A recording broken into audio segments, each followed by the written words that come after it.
아담이 그의 아내 하와와 동침하매 하와가 임신하여 가인을 낳고 내가 여호와로 말미암아 득남하였다.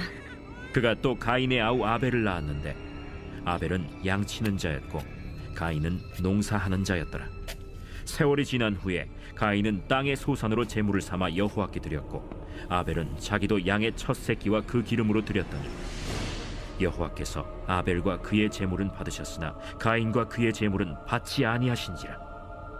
가인이 몹시 분하여 안색이 변하니 여호와께서 가인에게 이르시되 네가 분하여 함은 어찌 됨이며 안색이 변함은 어찌 됨이냐. 네가 선을 행하면 어찌 낯을 들지 못하겠느냐. 선을 행하지 아니하면 죄가 문에 엎드려 있느니라. 죄가 너를 원하나 너는 죄를 다스릴지니라. 가인이 그의 아우 아벨에게 말하고 그들이 들에 있을 때 가인이 그의 아우 아벨을 쳐 죽이니라. 할렐루야. 우리 어제와 오늘이 동일하신 신실하신 주님의 이름을 찬양합니다. 우리 놀라우신 하나님 앞에 우리 감사와 찬양과 영광의 큰 박수 올려드리겠습니다. 새해하신 주님의 이름을 찬양합니다. 할렐루야. 이 시간에 한번 서로 바라보시면서 하나님의 은혜 가운데 한 몸을 이룬 우리 포드의 성도들, 또 글로벌 포드 식구들을 향해서도 우리 한번 따뜻한 사랑과 격려와 축복의 박수를 보내겠습니다. 하나님의 놀라운 은혜가 함께하기를 축복합니다. 네, 이 시간 특별히 우리 튀르키예 팀이 현지에서 2부 예배 함께 동참해서 예배하고 있는데요. 우리 한번 26명의 우리 팀원들과 또 우리 정성훈 목사님 현지에서 함께 예배할 때 우리 성령의 충만한 기름 부으심이 우리 사랑하는 팀원들과 그 땅에 함께하기를 우리 사랑하는 마음으로 한번 축복의 박수 보낼까요? 네, 큰 은혜가 있기를 축복합니다. 메르하바라고 한번 인사해 보시죠. 메르하바. 네, 하나님의 은혜가 함께이기를 주님의 이름으로 축복합니다. 할렐루야, 할렐루야. 사랑하는 여러분, 성경 충만하십시오. 말씀 충만하십시오. 오늘 이 시간 우리가 함께 영적인 심호흡을 나누기를 원하는데요. 자, 여러분 한번 깊이 호흡을 들이마시면서 이 호흡과 함께 주님 내게 주신 하나님의 사랑을 우리의 영혼육 가운데 깊이 받아들입니다. 오늘 그 사랑의 힘과 능력으로 우리 안에는 모든 걱정과 염려와 근심과 두려움, 우리를 결박하고 속박했던 모든 죄의 사슬들이 끊어지는 것이죠. 다시 한번 깊이 호흡하면서 주님의 보혈을 우리의 영혼육 가운데 받아들이고 이 보혈의 능력과 보혈의 힘 아래서 우리 인생의 모든 악함과 교만과 연약한 질병의 사슬들이 끊어지는 것입니다. 오늘 하나님의 생명의 호흡의 능력이 우리의 영혼과 육체 가운데 불어 넣어주심으로 말미암아 우리 내면의 연약함이 치유되고 하나님 중심의 삶으로 굳게 세워지는 귀한 은혜가 있게 되기를 주님의 이름으로 축원합니다. 네, 우리 옆에 사람에게 이렇게 한번 인사하도록 하겠습니다. 하나님께서 당신의 삶을 새롭게 하실 것입니다. 이렇게 한번 축복하시겠어요? 네, 그 믿음의 고백대로 이루실 주님의 이름을 찬양합니다. 아멘. 여러분, 이 스위스의 심리학자인 장 피아제가 있습니다. 아동의 인지 발달 이론을 만든 인물로 굉장히 잘 알려져 있는데요. 이 피아제는 어린이들을 대상으로 세산 모형 실험이라는 굉장히 유명한 실험을 진행하게 됩니다. 이게 어떤 실험이냐 하면요, 만 5세 이하의 어린이들에게 서로 다른 위치에서 산의 모형을 보여준 후에요, 지금 자기 위치에서 그 산의 모형이 어떻게 보이는지를 물어봅니다. 그리고 나서 이 맞은편에 앉아있는 인형은 그 산의 모습을 어떻게 보게 될지 그 인형이 바라보는 산의 모양을 고르도록 하는 그런 시험이었어요. 그 결과 대부분의 어린이들이 정확한 그림을 선택하지 못하고요, 단지 자신의 위치에서 본 그림과 똑같은 것을 보았다라고 주장합니다. 즉, 어린이들은 자신의 위치에서만 그 사물을 이해할 뿐 타인의 관점에서 보이는 사물의 모습을 추론하지 못했다라는 것이에요. 같은 대상을 보더라도 타인의 관점에서 어떻게 그것이 보일지를 예측하지 못합니다. 그래서 아이들은요, 자신이 경험한 것을 남들도 똑같이 경험하리라 간주하는 경향을 보입니다. 그러니까 자신의 감정과 자신의 경험 속에서만 타인을 이해해요. 타인의 관점을 전혀 이해하지 못하고 오직 자신의 관점과 그 필요만을 주장하게 되는 것이죠. 이러한 자기 중심적 사고가 바로 대표적인 유아의 인지적 특징입니다. 그런데 다음 단계 발달과 성장을 하게 되면요, 탈중심화가 이루어집니다. 그러니까 자기의 중심성에서 벗어나 타인의 감정과 그의 사고와 관점을 이해하기 시작한다는 거예요. 여러분, 믿음의 유학이 낮은 단계의 신앙생활의 특징도 이와 같습니다. 영적인 유아기에 정체되어 있는 신앙은요, 하나님의 마음과 관점에 대한 영적인 인지력이 부족합니다. 뿐만 아니라 여러분, 우리가 아이들에게 타인의 관점과 입장을 이렇게 이해시키려고 할 때 그것을 받아들이거나 소화를 해내지 못하면 여러분, 아이들은 주로 어떻게 하죠? 막 주저앉아 떼를 쓰고 막 화를 내기도 하잖아요. 이와 같은 미성숙한 투정들이요, 영적으로도 존재해요. 우리는 이 자기 중심성에 고립돼서 쉽게 하나님의 관점을 인지하지 못할 뿐 아니라 거부할 때도 있습니다. 그렇게 오직 나 중심적인 신앙생활을 해요. 언제나 내가 옳고 무엇보다 내 감정이 최우선적으로 존중받아야만 합니다. 내가 원하는 것이 주어지지 못했을 때 느끼는 그 1차원적인 거절감을요, 해결하지 못해서 좌절합니다. 이것이 채워지지 못하면요, 그냥 주저앉아서 떼를 쓰는 어린 아이처럼 영적 일보 전진이 불가능해요. 사랑하는 여러분, 성장해야 합니다. 믿음 안에서, 사랑 안에서 자라나야 해요. 그때 자기 중심이 아닌 하나님 중심의 삶으로의 전환이 일어나게 되는 것이죠. 그러면 하나님의 뜻이 보이고 그 관점 안에서 나의 삶이 해석되고 읽히기 시작하는 것이에요. 오늘 본문 속에 등장하는 한 사람의 모습 속에서도 자라나지 않는 유아적 믿음의 대표적인 특징들이 나타납니다. 오늘 말씀의 주인공인 이 가인과 아벨은요, 아담과 하와의 두 아들입니다. 범죄 이후 에덴 동산에서 쫓겨나 각각 가인은 농업에, 또 아벨은 목축업에 종사하고 있었어요.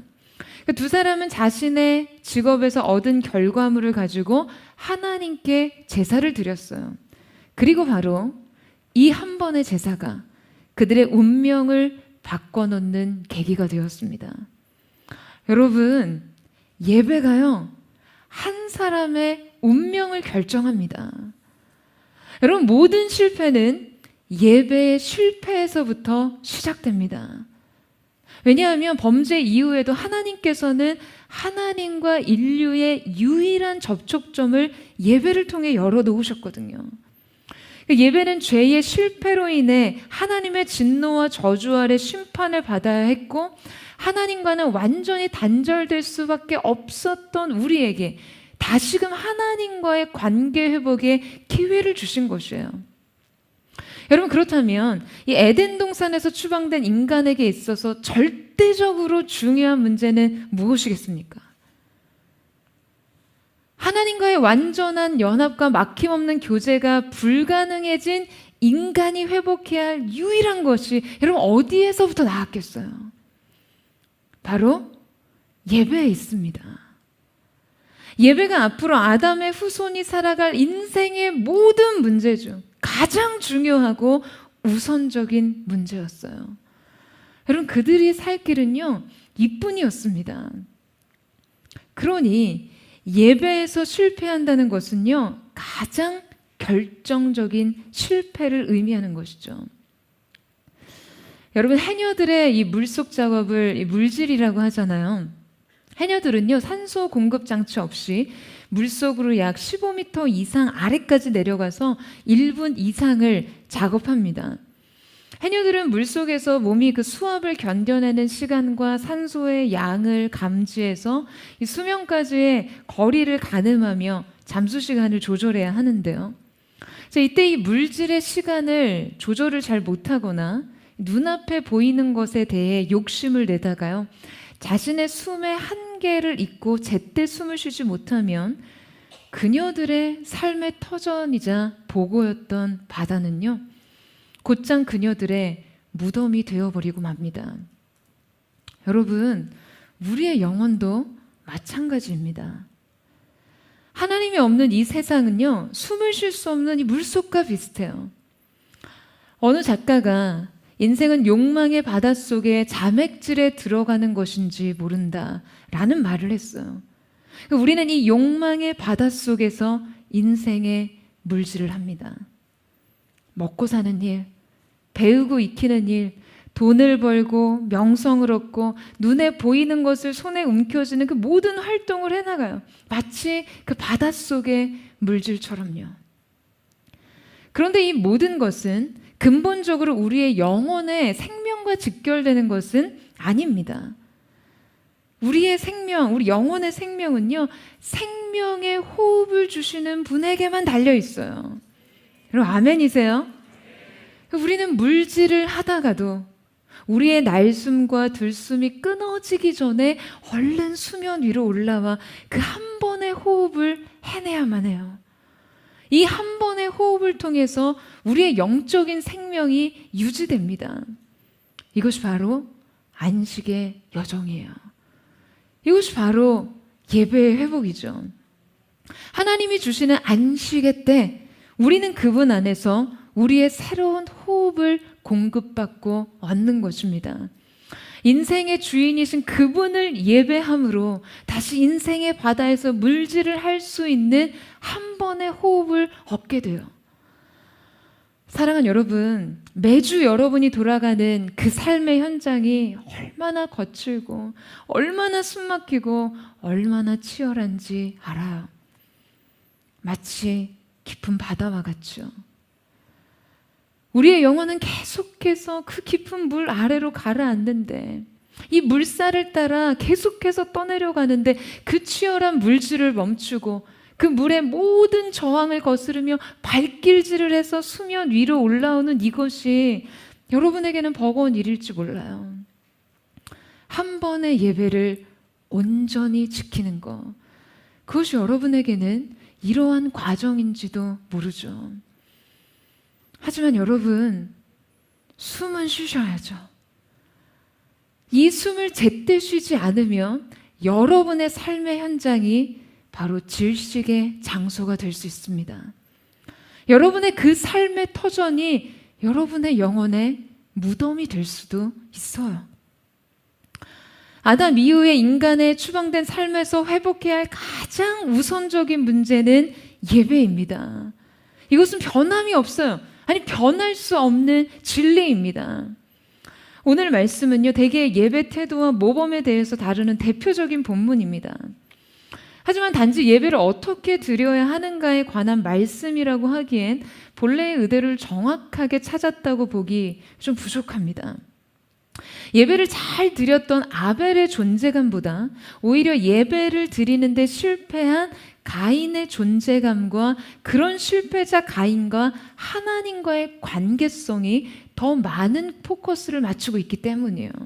그러니까 어쩌면 오늘 본문은요, 하나님과의 완전한 연합의 관계에서 비롯된 인간의 범죄, 그러나 범죄하고 타락한 인간에게 하나님께서 건네신 유일한 기회인 예배, 하지만 그 실패를 만회할 기회였던 그 예배조차 또다시 실패한 인간에게 찾아오시는 그 하나님의 긍휼에 초점을 맞춰 주목해 봐야 합니다. 자, 그렇다면 오늘 우리는 먼저 가인과 아벨의 삶을 통해서 우리가 쉽게 빠질 수 있는 예배의 실패의 원인에 대해서 한번 파헤쳐 보고요, 실패자인 가인에게 먼저 찾아오시는 그 하나님의 긍휼에도 불구하고 패역한 인간의 모습을 고집하는 이 가인의 태도를 통해서 점점 더 망가져가는 그 인생의 문제를 깊이 다뤄보고자 합니다. 자, 먼저 가인과 아벨 두 사람의 인생의 길을 나눈 그 예배의 차이, 그 깊은 뿌리에는 어떠한 원인이 있었을까요? 자, 우리 3절에서 4절 말씀을 같이 한번 읽어보도록 하겠습니다. 3절에서 4절 시작. 세월이 지난 후에 가인은 땅의 소산으로 제물을 삼아 여호와께 드렸고 아벨은 자기도 양의 첫 새끼와 그 기름으로 드렸더니 여호와께서 아벨과 그의 제물은 받으셨으나. 자, 여러분, 세월이 지난 후에를 직역하면요, 그리고 날들의 끝으로부터 이 일이 있었다가 됩니다. 그러니까 여러분, 세월이란 그냥 무한히 계속되는 것이 아니라 반드시 끝이 있음을 보여주는 것이죠. 이것은 성경에서 주로 심판을 다루는 문맥에서 사용되었던 그런 표현인데요. 그래서 이 말씀은 지금 단순히 세월이 지난 어느 시점에 대해서 말하고 있는 것이 아니라 하나님께서 가인과 아벨을 평가하고 심사할 시간이 되었다는 의미를 지닌 것입니다. 즉, 가인과 아벨이 각각 자기의 수고에 따라 힘써 일하고 생활했던 그 날들이 이제 끝나고 각기 자신들이 하나님 앞에 드린 것을 통해 그들의 믿음이 검증받아야 하는 날에 발생한 중대한 사건임을 암시하고 있는 것이에요. 여러분, 이 날들의 끝을 의식하는 것이 우리 지혜의 출발입니다. 여러분, 우리 인생의 마디마디마다 하나님께서 검증하시고 확인하시는 것이 있는데, 여러분, 그것은 다름 아니라요, 우리가 하나님 앞에 어떠한 예배를 드리느냐에 있어요. 이날 끝에서 우리는 하나님 앞에, 여러분, 이력서 올려드리는 거 아닙니다. 자소서 제출하는 거 아니에요. 하나님 앞에 어떠한 중심의 예배를 드릴 수 있는 사람이냐, 바로 그것으로 인생을 검증하는 것이죠. 바로 이 날들의 끝에 가인도 예배했고 아벨도 예배했습니다. 가인도 제물을 드렸고 아벨도 제물을 드렸어요. 그런데 하나님 편에서 이 둘의 예배는 결코 같지 않았습니다. 여러분, 대체 이 차이는 어디에서 발생하는 것일까요? 여러분, 가인의 예배와 아벨의 예배의 질적 차이에 대해서 굉장히 많은 신학자와 설교자들이 다루고 있는데요. 저마다 중요하게 여기는 포인트들이 조금씩 다릅니다. 어떤 분들은 이 가인의 예배의 마음이 준비되지 않았다고 하기도 하고요. 정성의 부족의 문제를 이제 원인으로 보기도 합니다. 제물의 형태 자체를 문제 삼기도 합니다. 그러나 무엇보다 우리는 예배의 본질에서부터 이 둘의 극명한 차이가 있었다는 것을 알 수 있어요. 그것은요, 바로 자기 중심의 예배와 하나님 중심의 예배의 차이였습니다. 여러분, 가인은 자신이 1년 동안 수고하고 노력한 이 소산에, 땅의 소산으로 제물을 삼아서 제사를 드렸어요. 여러분, 농사 한번 지어보신 적 있으세요? 여러분, 농사 한번 지어보세요. 농사해서 곡식 수확하고 열매를 거둔다는 일이요, 여러분, 이거 보통 일이 아닙니다. 얼마나 힘든 일인지 몰라요. 게다가 당시 농업 기술력과 생산력을 고려했을 때, 여러분, 인류 최초의 직업이었잖아요. 이것이 얼마나 큰 수고와 노력을 필요로 하는 일이었겠어요. 그러니까 그렇게 얻은 것이 얼마나 귀하겠습니까? 땀 흘려서 씨를 뿌리고 성실하게 거둔 삶의 열매를 하나님 앞에 드렸을 것이에요. 자, 그렇기 때문에 이 예배의 문제를 지금 단순히 그의 정성이 부족했다고 보기는 어려워요. 그의 예배가 거부되었을 때 가인이 엄청난 분노를 나타냈던 점에서도요, 가인 나름대로 자신이 정성을 다했음에도 불구하고 최선을 다했지만 그것이 거부되었다는 데에서 큰 좌절을 느꼈다는 것을 알 수 있습니다. 그렇다면 여러분, 대체 문제가 무엇일까요? 대체 문제가 무엇이겠습니까? 목축업을 했던 아벨은요, 자기 양의 첫 새끼를 잡아 피를 내고 그 기름을 드렸어요. 단순히 제물의 종류와 정성의 차원에서 이 두 자체를, 이 둘의 차이를 평가하기에 그 기준이 모호합니다. 그런데요, 이 아벨의 예배에 대한 성경의 평가가 등장하는 곳이 있습니다. 히브리서 11장 4절 말씀인데요. 그는 믿음으로 가인보다 더 나은 제사를 드렸다라고 했어요. 여러분, 믿음이란 막연한 것이 아닙니다. 믿음은요, 하나님의 말씀에 반응하는 것이에요. 아벨은 하나님이 원하셔서 계시하신 제사의 기준에 부합한 예배를 드렸습니다. 여러분, 우리가 영적으로 성장을 하면 여러분 우리에게 무엇이 생긴다고 앞서 이야기를 했죠? 하나님의 관점과 마음을 이해하는 지각이 열립니다. 아벨은 하나님이 원하시는 예배의 본질을 이해하고 있었어요. 그의 믿음은 하나님의 뜻과 관점을 이해하는 단계로 자라나 있었던 것이죠. 원시복음이라고 불리는 창세기 3장 말씀에 보게 되면 선악과를 따먹은 아담과 하와가 자신의 벗은 몸을 부끄럽게 여겨서요, 무화과 나뭇잎을 엮어 치마를 삼습니다. 그렇지만 자기의 노력과 자기의 행위로 가려보고자 했던 그들의 죄와 수치의 문제는 해결될 수가 없었어요. 그래서 하나님께서 아담과 그의 아내를 위하여 가죽옷을 지어 입히셨다라고 하죠. 여러분, 동물의 가죽을 얻기 위해서는 무엇이 전제되어야 합니까? 무엇이 전제되어야 해요? 죽음이 전제되어야 합니다. 그들의 수치를 가리기 위해서 희생의 제물이 필요했던 것이에요. 여러분, 인류의 첫 번째 죽음이요, 하나님께서 인간의 죄를 가려주시기 위한 희생의 죽음이었어요. 이것은 하나님께서 계시하신 제사의 형태에도 형식에도 그대로 적용이 되었습니다. 예배에는 반드시 희생 제물이 필요했어요. 예배는 가장 먼저 바로 이 죽음을 보면서 시작하는 것이에요. 나의 죄와 수치를 가리기 위해서 희생의 죽음이 필요하다는 사실을 보는 것으로부터 시작하는 것이죠. 뿐만 아니라 아벨은 피의 제사를 드렸을 뿐 아니라요, 첫 새끼와 기름으로 드렸다고 했습니다. 그러니까 양의 첫 새끼를 드린 것 또한 굉장히 중요한 근거예요. 여러분, 누구에게나 이 처음은 굉장히 남다른 의미가 있습니다. 왜냐하면요, 처음이니까요. 그 처음 하는 경험은 모두에게 너무나 신선하고 긴장돼 있어요. 그 다음은 그 경험의 반복이 모든 것을 조금씩 무디게 만듭니다. 물론 그 반복을 통해서 노련해지고 성숙해지기도 하죠. 하지만 첫 경험의 소중함은요, 그냥 그것이 처음이라는 것만으로도 어떤 것과도 대신할 수가 없는 것이죠. 이 아이를 키워보신 분들은 아실 거예요. 뭐 대부분 청년들 아직 그런 경험이 없을 수 있지만 우리 PNG 또 부모님들은 이 아이를 키운 경험을 하다 보면요, 첫 아이에게 드린 정성은요, 뭐 둘째, 셋째와는 비교가 안 됩니다.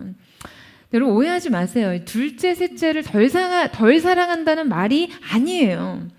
그러니까 그 애착과 정성에서 비교할 수가 없다는 것이죠. 저희 큰 조카가요, 얼마 전에 정말 엄청나게 슬픈 악몽을 꾸는지 막 자면서 정말 통곡을 하면서 우는 거예요. 그 꿈에서 정말 끔찍한 일이 일어나고 있는 것 같았어요. 동생이 너무 놀라서 막 소리를 지르며 펑펑 울면서 자고 있는 저희 조카 지안이를 흔들어 깨웠어요. 아니, 무슨 꿈을 꿨길래? 지안이가 자기가 정말 너무나 끔찍한 꿈을 꿨대요. 그래서 그렇게 서럽게 울 수밖에 없었던 것이죠. 그래서 그 꿈이 뭐였냐고 물었더니 엄마가 동생을 한 명 더 낳는 꿈이었대요. 여러분 공감이 가세요? 여러분, 처음은요, 그것이 처음이기 때문에 그냥 어쩔 수 없이 독보적인 사랑과 유일한 관심이 쏠리기 마련입니다. 이 처음 것은요, 모든 특별함과 모든 애착과 모든 소중함의 대표성입니다. 그래서 하나님께서는 우리에게 너의 첫 열매는 내 것이라고 하셨어요. 이 말씀이 너에게 중요한 건 다 내 거야, 이런 독점권을 행사하시는 게 아니라요, 너의 인생의 가장 소중한 것의 대표를 구별할 때 내가 너를 위해 가장 소중한 것을 내어주겠다는 것을 가르치시기 위한 훈련이었습니다. 가장 소중한 것을 하나님께 드려본 자만이 하나님께서 그분의 가장 소중한 것을 내어주신 은혜를 진정으로 소유할 수 있는 것이죠. 여러분, 가인과 아벨은요, 분명 아담과 하와로부터 하나님께서 직접 계시한 이 제사의 형식과 방법을 들어서 알았을 거예요. 그런데 정작 가인과 아벨이 드린 제사의 형식과 방법에 있어서 굉장히 큰 차이가 발생합니다. 가인은요, 이 방식을 따르지 않아요. 하나님께서 제시하신 조건을 무시합니다. 정결한 짐승의 처음 것을 구별하여 드리는 것과 죄인이 하나님 앞에 나아가기 위해서 이 피의 대속이 필요하다는 것을 그냥 깡그리 무시하고 있는 것이죠. 여러분, 가인은 자기 방식대로의 예배를 고집했습니다. 그는 자기가 선택한 방법으로 하나님 앞에 나아가기를 원했어요. 그는 모든 인본주의자의 조상입니다. 이 가인이라는 존재는요, 이 존재의 특징은 너무나 두려운 것이에요. 여러분 보세요. 그에게는 분명 종교적인 열심이 있었습니다. 종교 행위도 있었어요. 그러나 이 모든 것은 자기의 방법과 자기의 의 위에 서 있었습니다. 이것은 하나님께서 그 어떤 정성과 행위로 포장한다 할지라도 철저히 거부될 수밖에 없는 것이었어요. 결국 하나님께서는 그의 제사를 거부하십니다. 사랑하는 여러분, 기억하셔야 돼요. 예배의 완성은 우리가 예배를 드리는 것에 있지 않아요. 예배의 완성은 하나님께서 그 예배를 받으시는 것에 있습니다. 여러분, 아멘이세요? 예배는 하나님께서 그 예배를 받으셔야 의미가 있는 거예요. 완성되는 것이에요. 여러분, 그렇다면 결국 무엇이 가장 중요할까요? 과연 우리의 예배의 초점이 무엇에 예민하게 맞춰줘야 할까요? 바로 그 예배를 받으시는 하나님께요. 하나님의 관점에서의 예배요. 우리가 생각하는 예배가 뭔지, 그 예배에 임하는 우리의 감정이 어떤지는요, 여러분, 중요하지 않습니다. 그런데 너무나 많은 예배에서 정작 그 예배를 받으시는 하나님은 고려 대상이 아니에요. 하나님은 지워져 있어요. 예배를 드리는 주체인 우리의 감정과 우리의 기호대로 우리를 만족시키는 것이 마치 예배의 목적인 것처럼 예배하는 것이, 여러분, 이미 이 시대에 굳어진 예배의 형상이에요. 이미 우리에게 익숙해진 예배적 초점입니다. 바로 이것이 이 시대에도 계속되고 있는, 여러분, 이 가인의 영향력 아닙니까? 사랑하는 여러분, 21세기 다윗의 행렬에 동참하신 포도 성도 여러분, 여러분 이곳에 왜 오셨어요? 여러분 어떠한 사명에 붙들려 어떠한 부름을 받고 이곳에 오셨나요? 사랑하는 여러분, 여러분은 이곳에 구별되어 예배하기 위해 오신 줄로 믿습니다. 하나님의 자리를 찾아 먼 길을 오셨어요. 하나님을 중심에 두고 싶어서. 저는 정말 오랜 시간 이런 예배의 허기를 느끼고 살았던 것 같아요. 이 빼앗긴 하나님의 자리를 되찾아 드리고 싶었어요. 그리고 저의 남은 삶을 그렇게 드리기를 사모합니다. 여러분, 그렇다면 우리는 무엇보다도 이 가인의 영향력에 저항하면서요, 이 가인의 영에 저항하면서 주님께 합당한 예배를 드려야 합니다. 우리가 이곳에 모일 때 우리 모두의 시선 끝에 오직 주님의 얼굴만 있기를 원해요. 오직 하나님 한 분만 주인 되시는 예배, 한 분만 고려되는 예배, 그래서 그분의 뜻을 따라 드려지는 예배. 그래서 주님이 이 예배를 받으시기 위해 이 가운데 친히 임하시는 그 영광을 누리는 것, 이것이 바로 하나님 중심의 예배입니다. 이것이 마땅히 우리가 되찾아야 할 주님의 자리인 것이에요. 사랑하는 여러분, 포도의 예배가 오직 하나님 한 분을 고려한 예배, 하나님이 주인 되시는 하나님 중심의 예배가 드려지는 현장 되기를 주님의 이름으로 축원합니다. 여러분, 한 사람 한 사람이 그런 예배자가 되십시오. 그리고 그 예배의 정신이 이 시대의 정신을 압도하는 은혜가 있게 되기를 주님의 이름으로 축원합니다. 여러분, 그렇다면 이것이 끝입니까? 가장 중요한 예배에서 실패하고 거부된 가인의 삶은 여기에서 끝인가요?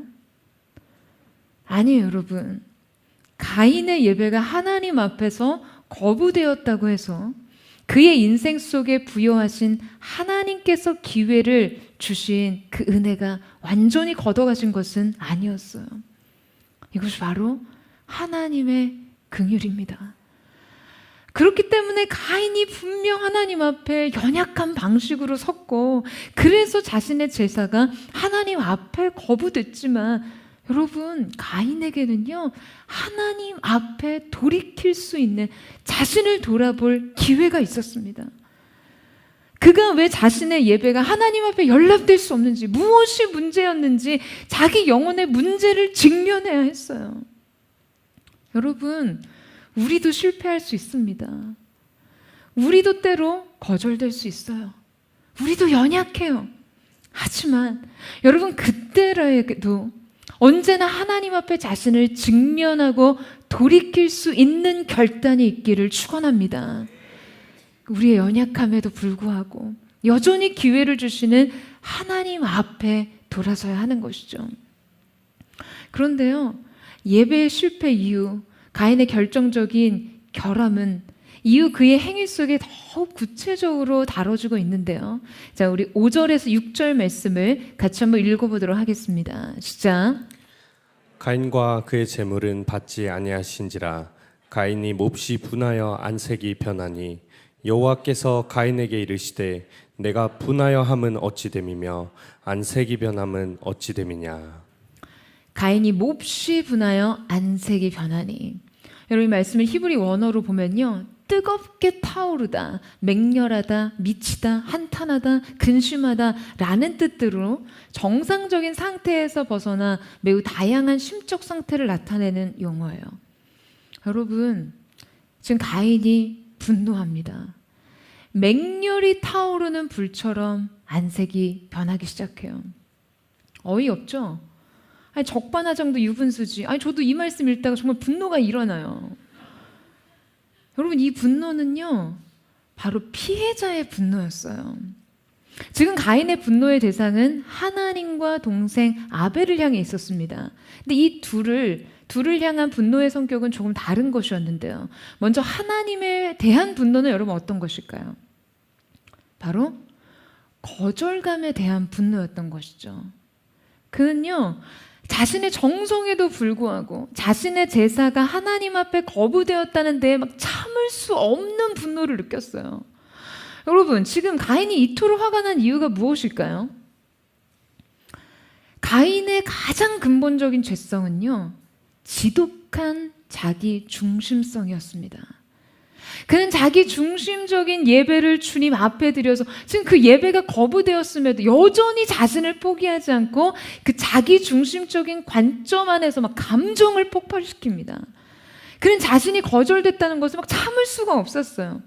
그러니까 가인은 지금 자신의 분노가 매우 정당하다고 느끼고 있었어요. 그렇다면 여러분, 지금 가인의 내면 안에 이 분노가 어떻게 합리화되고 있는 것일까요? 러시아의 대문호인 톨스토이의 작품을 보면요, 소와 사자의 사랑 이야기라는 우화가 있습니다. 어느 날 어느 마을에 사자와 소가 있었어요. 둘은 첫눈에 반해서 사랑하는 사이가 되었고요, 결혼에 성공할 수가 있었습니다. 둘은 너무 사랑해서 서로에게 굉장히 깊이 헌신했어요. 소는 사자를 위해서 아주 맛있는 풀을 뜯어다가 식탁을 차렸습니다. 사자는 풀이 싫었지만 그 소의 정성을 생각해서 참고 먹었어요. 또 사자는 소를 생각해서 맛있는 고기를 대접해 주었습니다. 평생 풀만 먹던 소였지만 그 사자의 정성을 생각해서 먹어야 했어요. 근데 여러분, 참는 것에도 한계가 있었어요. 그렇게 서로가 먹지 못해서 점점 야위어 가고 서로가 서로에 대한 사랑만큼이나 지쳐가고 있었습니다. 그러던 어느 날 둘은요, 서로의 불만을 이야기하기 시작합니다. 그러나 이 문제를 잘못 풀어서 굉장히 큰 싸움이 벌어진 후에 결국 둘은 헤어지고 맙니다. 근데 이 둘이 헤어지면서 여러분 서로에게 한 말이 뭔지 아세요? 난 당신에게 최선을 다했어. 여러분, 사랑이 있었고 각자의 최선이 있었다 해도 상대방을 상대방의 입장에서 진심으로 이해하지 못한다면 여러분 그 관계의 끝은 파멸이 될 수 있어요. 나는 너를 위해서 최선을 다했어. 나는 너를 도우려고 했어. 나는 너를 위해 노력했어. 그거면 된 거 아니야? 아니에요, 여러분. 그거면 된 게 아니에요. 이것은요, 아주 유아적인 태도입니다. 매우 자기 중심적인 태도예요. 그러니까 내가 무언가를 열심히 했다고 해서 그 모든 것들을요, 상대에게 모든 것들이 당연하게 받아들여지고 인정받아야 한다는 것은요, 이기심입니다. 바로 이럴 때 최선은 무기가 돼요. 그때 이 최선이 상대에게는 독이 됩니다. 여러분, 우리가 최선으로 우리의 모든 동기와 모든 행동을 정당화시킬 수는 없어요. 여러분, 지금 가인의 경우가 그렇습니다. 그는 하나님 앞에 마땅히 자신의 최선을 드렸다고 생각했고요. 그럼에도 불구하고 하나님 앞에서 거부된 것에 대해 감당할 수 없는 거절감을 느끼고 이 거절감은 주체할 수 없는 분노로 바뀌게 됩니다. 여러분, 우리가 하나님을 섬기고 교회를 위해 봉사할 때도 서로를 위해 헌신할 때도 이 가인의 영을 늘 경계해야 돼요. 우리가 열심을 다해 섬긴 만큼 여러분 인정과 보상이 돌아오지 않을 수 있습니다. 나의 최선이요, 이 거절에 부딪힐 때도 있어요. 나의 열심이 어느 누구에게는 받아들여지지 않을 수도 있습니다. 그런데 그럴 때마다 거절감을 느껴서는 안 돼요.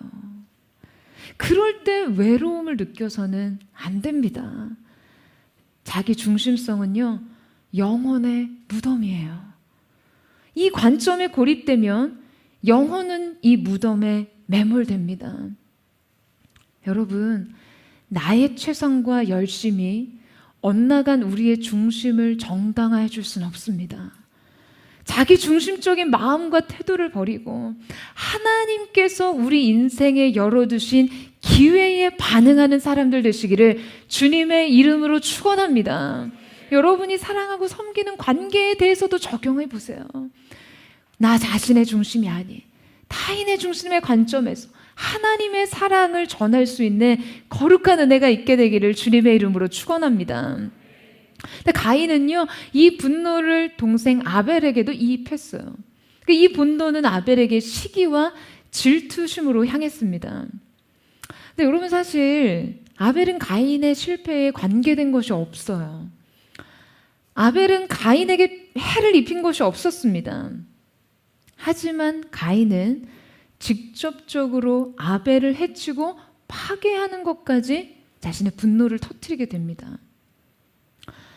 여러분, 어느 날 천사가 한 여인에게 나타나서 내가 너를 축복해 주겠다라고 이야기를 했어요.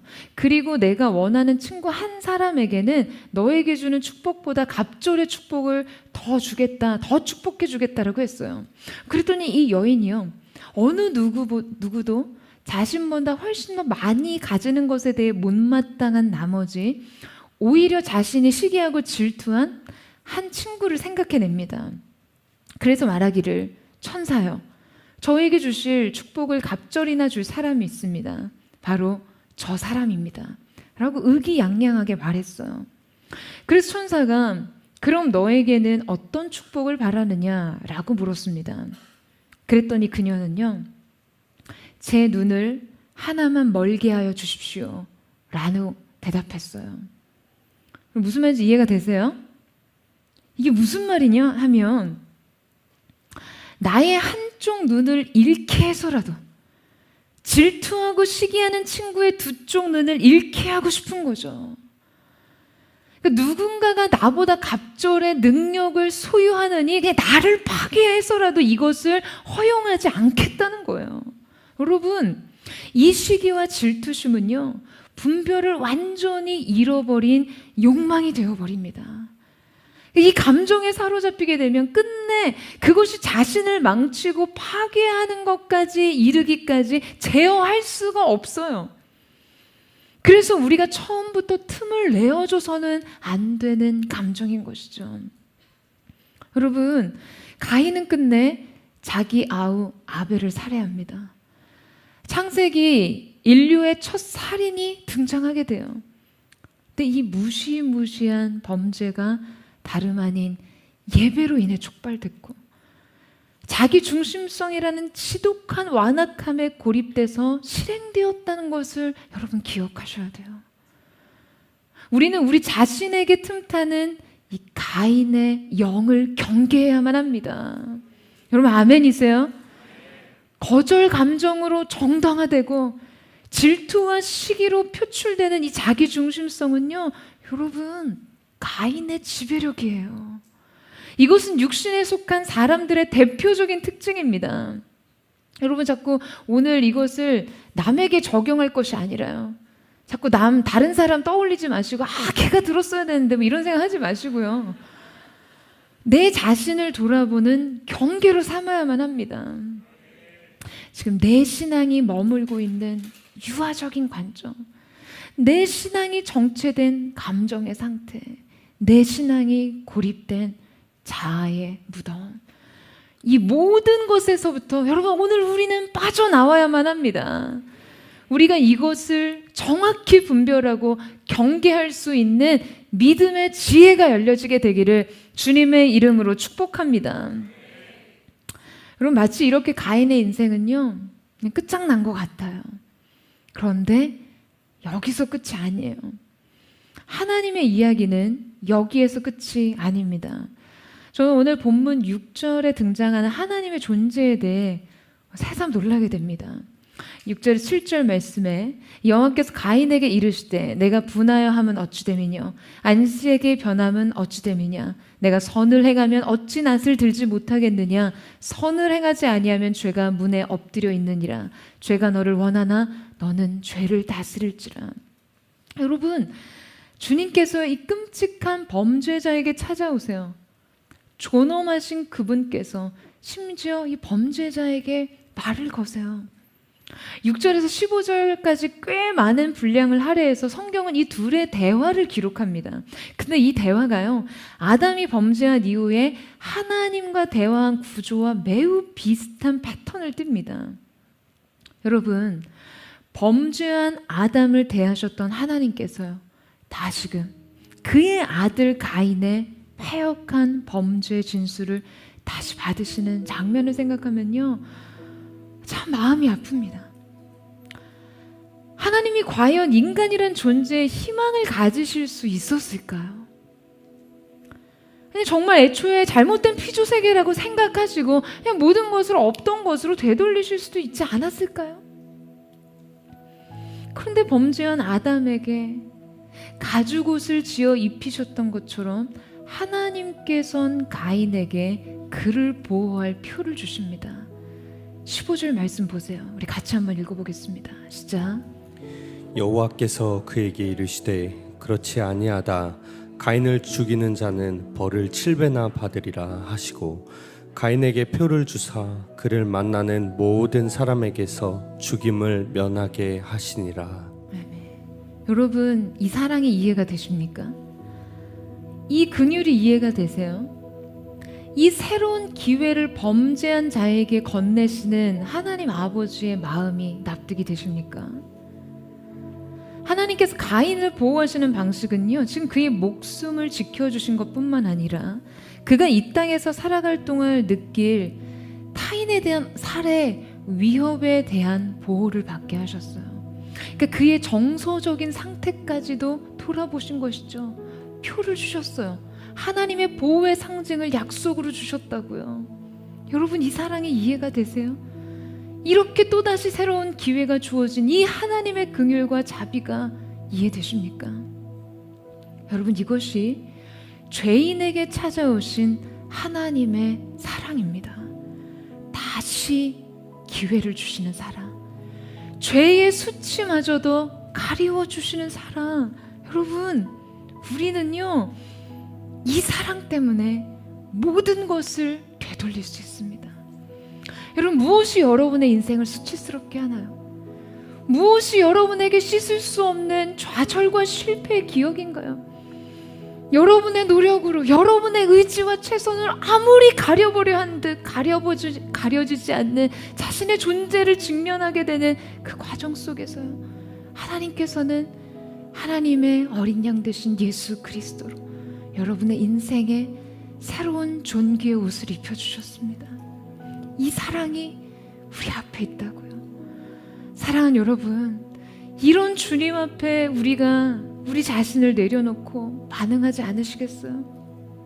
우리의 고집스러운 자기 사랑과 완악한 이기심을 내려놓고, 주님, 제가 주님의 관점으로 인생을 보고 주님의 뜻대로 예배하며 주님의 방식대로 하루하루 느끼고 생각하고 살아가고 사랑하게 하옵소서 라고 고백할 수 있는 은혜가 사랑하는 포도의 성도들 가운데 있게 되기를 주님의 이름으로 축원합니다. 오늘 여러분 실패한 마음으로 이 자리에 왔다 할지라도 주님이 여러분에게 찾아오세요. 너는 그 마음을 다스려라. 그리고 여러분의 인생을 향한 약속의 증표를 건네십니다. 예수의 사랑, 예수의 보혈, 그 십자가의 보혈 아래서 새로운 삶의 문을 열고 기다리시는 그 주님 앞에 진정한 회개의 마음과 새로운 사랑과 소망을 고백하는 저와 여러분 되시기를 주님의 이름으로 축원합니다. 우리 이 시간 함께 찬양하며 기도하며 나아갔으면 좋겠습니다. 사랑하는 주님, 오늘도 연약하고 부족하고 좌절한 인생의 모습을 안고 수많은 삶의 거절감과 외로움과 인생의 두려움을 안고 주님 앞에 왔습니다.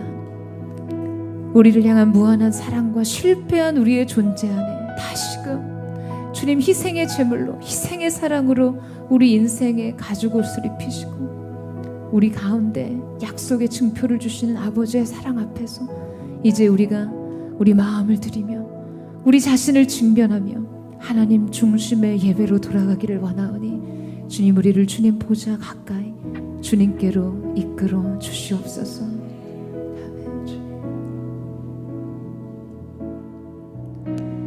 주의 보좌로 나아갈 때에 어떻게 나가야 할까? 나를 구원한 주의 십자가, 그것을 믿으며 가네. 주의 보좌로, 주의 보좌로 나아갈 때 나 여전히 부족하다.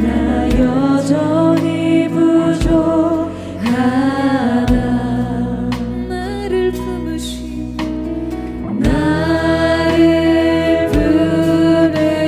주의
것을 고백하기 이전에, 우리가 우리 자신의 무언가를 결단하기 이전에 우리가 먼저 직면해야 될 것이 있습니다.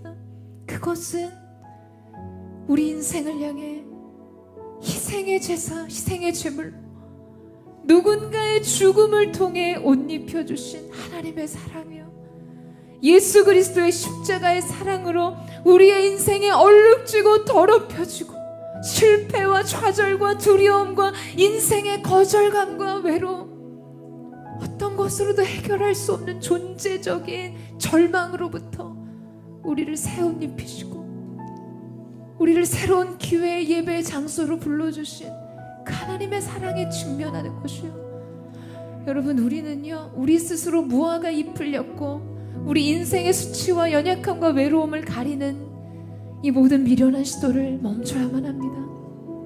여러분, 주님이 그 사랑으로 여러분의 인생을 예비하셨어요. 여러분의 인생에 얼룩지고 두려운 모든 것을 덮어주실 준비가 하나님 편에서 이미 다 끝났습니다. 오늘 그 사랑을 여러분 보세요. 그 사랑 앞에서 우리 자신을 보는 것이에요. 그 사랑이 우리의 새로운 출발이 되고 우리의 새로운 시작이 되고 우리의 새로운 완성이 되는 것입니다. 여러분, 이 사실을 믿으세요. 여러분, 주님 앞으로 나아가세요. 여러분에게 옷 입혀주시는, 아담아 내가 어디 있느냐 부르시는 주님의 음성을 피하지 마세요. 가인아, 너의 안색이 어찌 변하였느냐, 너는 너의 마음의 죄를 다스리라 말씀하시는 주님의 음성 앞에 서는 것입니다. 여러분, 이것이 시작이에요. 연약해도 넘어져도 실패하고 자기 무덤에 빠져 있어도 이 음성과 이 사랑에 직면할 수 있다면 그것이 새로운 시작이요, 새로운 소망이 될 줄로 믿습니다. 여러분, 주님 바라보세요. 그 음성에 화답하세요. 주님, 내가 여기 있습니다. 연약하고 실패했지만 내가 주님의 음성을 들었습니다. 그 사랑을 보았습니다. 우리 그 마음 고백하며 주님 앞에 나아가며 전심으로 주여 한번 부르짖고 우리 합심의 동성으로 기도하겠습니다. 주여, 사랑하는 주님, 우리가 그 사랑을 봅니다. 우리가 그 십자가의 죽음을 봅니다. 나의 죄를 가리시고 나의 실패를 회복시키시고 나의 저주를 대신 받으신 예수의 십자가 앞에 우리 자신을 드리는 하나님, 그 십자가 사랑을 보았기 때문에 하나님 중심의 예배가 시작될 수 있어서 고백하며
주님,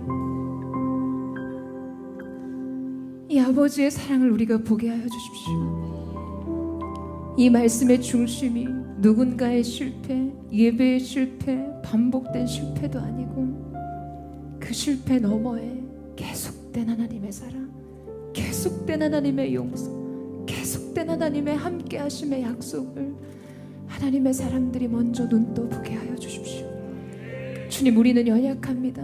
이 연약함을 인정할 수 있는 믿음이 우리에게 있게 하여 주십시오. 하나님의 관점과 하나님의 마음을 볼 수 있는 믿음의 성장이 우리의 것이 되게 하여 주십시오.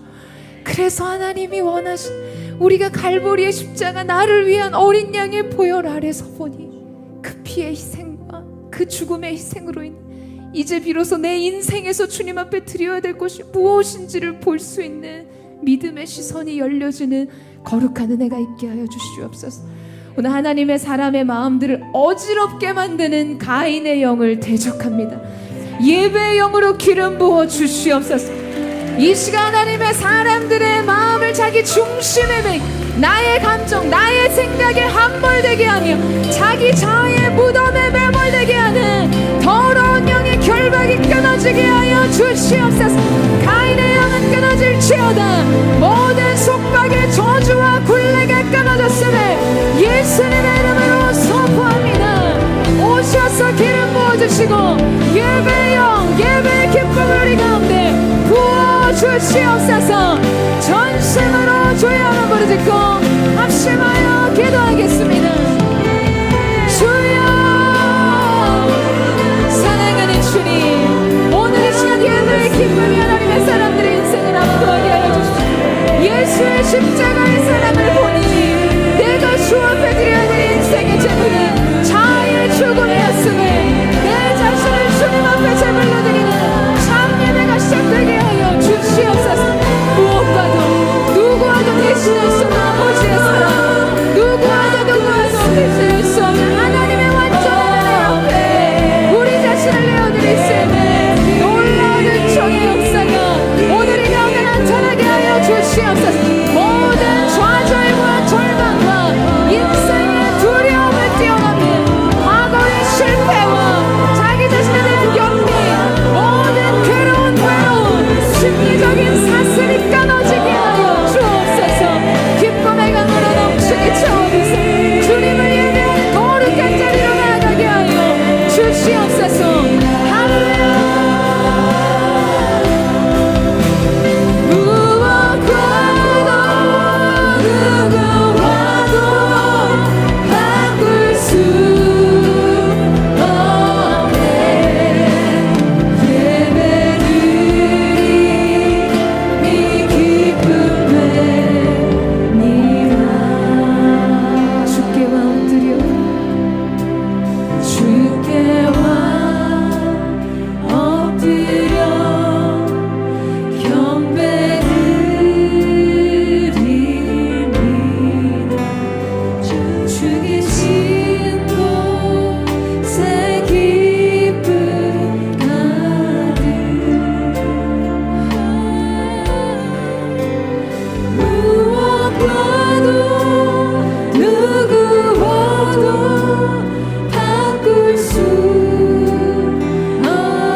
주님의 임재 앞에서 우리 함께 고백하며 나아갑니다. 주께와 엎드려, 주께와 엎드려 경배드립니다.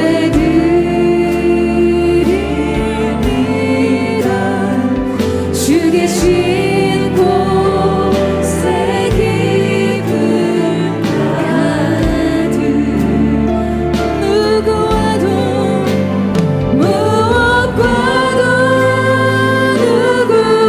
누구와도 바꿀 수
사랑하는 주님, 우리의 매일의 삶이 그 십자가의 희생의 제단 위에서 우리 자아의 죽음을 보는 것이 되게 하여 주십시오. 오늘 이 가운데 온 하나님의 사람들의 인생 속에 주님 새 옷을 입혀주십시오. 여러분, 오늘 이 시간 하나님께서요, 여러분의 인생에 주님께서 친히 지으신 옷을 옷 입혀주실 것입니다. 여러분, 이 사실을 믿으세요. 여호수아의 더럽혀진 그 옷을 벗시고 새롭고 아름다운 옷을 지어 입히신 여호와 하나님의 손길처럼 오늘 예수 그리스도의 그 희생을 우리 인생의 새로운 길로 삼아 내가 너의 인생의 새로운 길이 되어주겠다 말씀하신 우리의 인생 속에 새를 행하신 하나님을 찬양하며 나아가기를 원합니다. 그것이 여러분의 인생의 새 기쁨이 되기를 원합니다. 더불어 이 시간 우리가 함께 선포하며 대적하며 나아가기를 원합니다. 이제 이후로부터 내가 주님 앞에 드리는 존귀한 예배, 중심의 예배 가운데 더러운 인본주의적 가인의 예배는 떠나갈지어다. 가인의 영은 끊어질지어다. 더러운 속박의 굴레는 끊어질지어다. 거룩하신 예배여, 오늘 우리를 새롭게 하신 주님과 함께 여러분 기쁨의 예배를 드리세요. 우리 전심으로 주여 한번 부르 듣고 우리 합심한 동성으로 기도하겠습니다. 주여, 사랑하는 주님, 예수님이 우리의 중심, 우리의 인생의 중심, 우리 교회의 중심 되심을 선포하며 주기를 원하니 우리의 시작과 우리의 완성, 우리의 시작과 완성 오직 주님께 있음을 선포하며 나아가기를 원하오니 하나님의 사람들을 예배의 영으로 깨워주십시오. 아이의 영은 끊어질지어다. 자기 중심적으로 자기의 감정을 주관하고 자기 생각에 예배하니 전적으로 주님을 높이는 예배로, 주님이 중심 되신 예수님이 중심 되신 예배로 주님의 인생의 머릿돌로 서를 수 있는 모든 시간이 죄가 일어나게 하여 주시옵소서.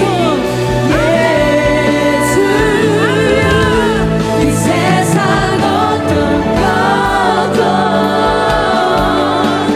내게 다 소용없네. 예수 나의 중심, 예수 나의 중심, 모든 삶의 중심 대신 예수.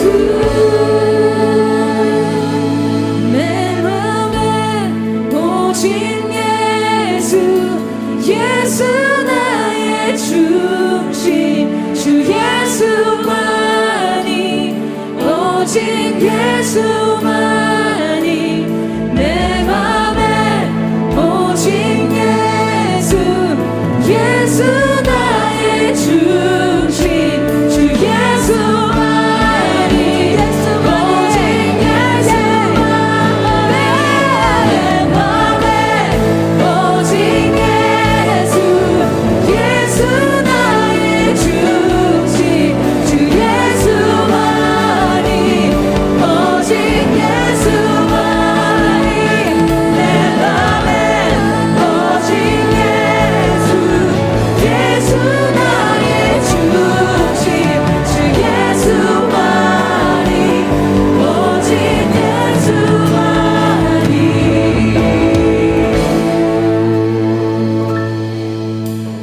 교회의 중심 되신 예수, 교회의 중심 되신 예수, 다 무릎 꿇고서 모든 입술 주를 신하네. 예수, 예수, 예수, 예수, 예수, 예수, 예수, 예수, 예수,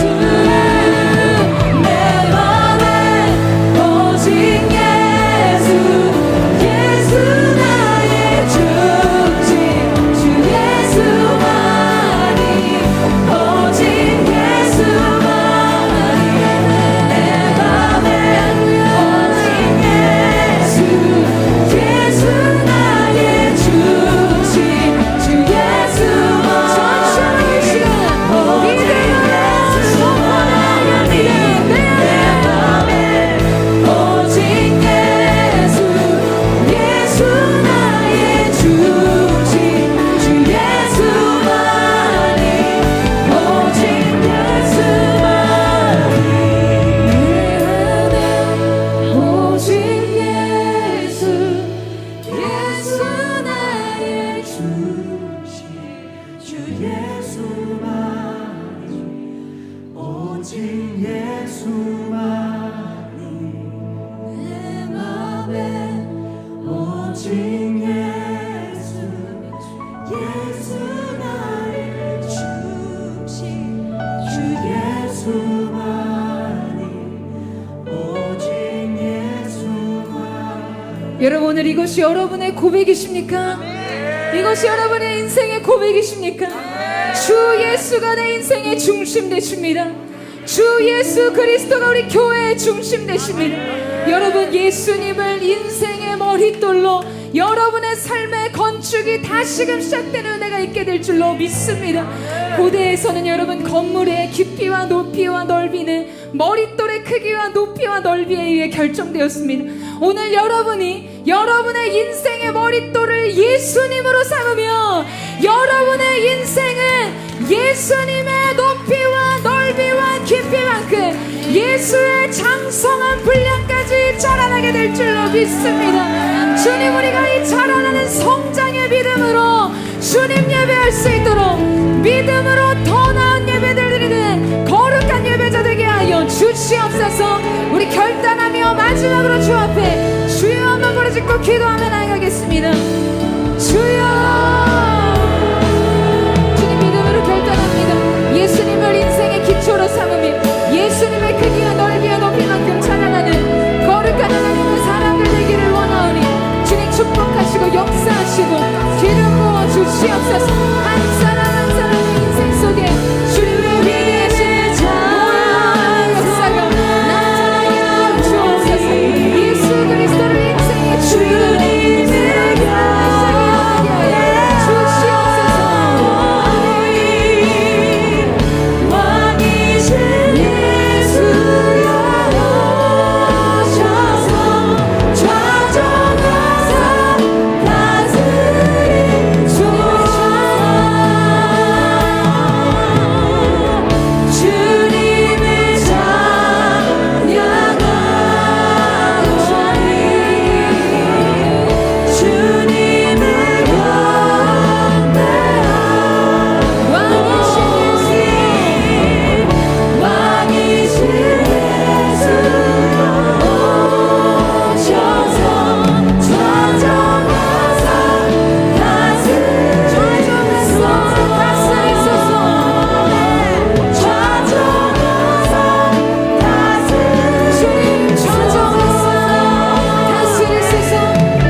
거룩하신 주님, 오늘 이 시간 한 사람 한 사람 머리 위에 주님의 손을 얹어주시고 기름 부어주시고 주님의 보혈로 덮어주셔서 주님의 사랑으로 인쳐주시고 우리 인생의 연약함으로 인해 넘어지고 쓰러지고 하나님 앞에 실패할 때가 있으나 그 사랑 앞에서 언제나 우리 자신을 주 앞에 드린 하나님의 사람들로 우뚝 서게 하여 주시옵소서.